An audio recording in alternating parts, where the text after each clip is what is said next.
मुलाचं मुलीचं काहीतरी लग्न जोडलं, त्यातनंही तुम्ही बरेच पैसे कमवले. ते थोडा किस्सा सांगितला तर? बघा काय असतं, हं, पैसा हा बाय प्रोडक्ट आहे. हं, पैसा बाजूने येतो. पैसा काही कमवणं आमचं मेन काम नाही. नाही तुम्ही सगळ्याच बाजूने पैसे कमवताय. ते येतो. बरं असू द्या. उष्णजल घ्या. नाही उष्णजल. ओके. लक्ष्मी आमच्यावर प्रसन्न आहे. हो. आम्ही तेवढी साधना केलेली आहे. तो पैसा येतोच. हं, म्हणजे ती एक बिचारी मुलगी हां, एका मुलासोबत प्रेम करत होती. बरोबर. बर,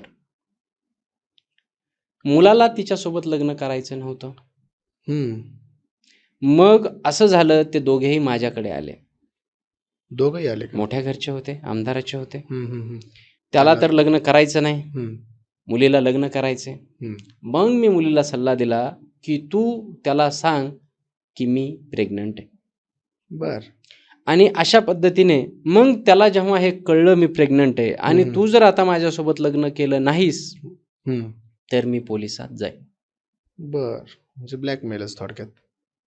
मुलगा माझ्याकडे आला, हं, बाबा याच्यातून मला वाचवा. मी त्याला सांगितलं खूप काही नाही, परंतु तू मला एक 20 करोड रुपये दे, मी तुला याच्यातून वाचवतो. 20 करोड? अगदी तुरळक अशी मी त्याच्याकडून अमाऊंट घेतली आणि हं, हं. ते प्रकरण तिथेच दाबलं. ही समाजसेवा आहे. हं, हं. ज्याची जी इच्छा आहे त्याची ती इच्छापूर्ती करणं हे माझं काम आहे असं मला वाटतं.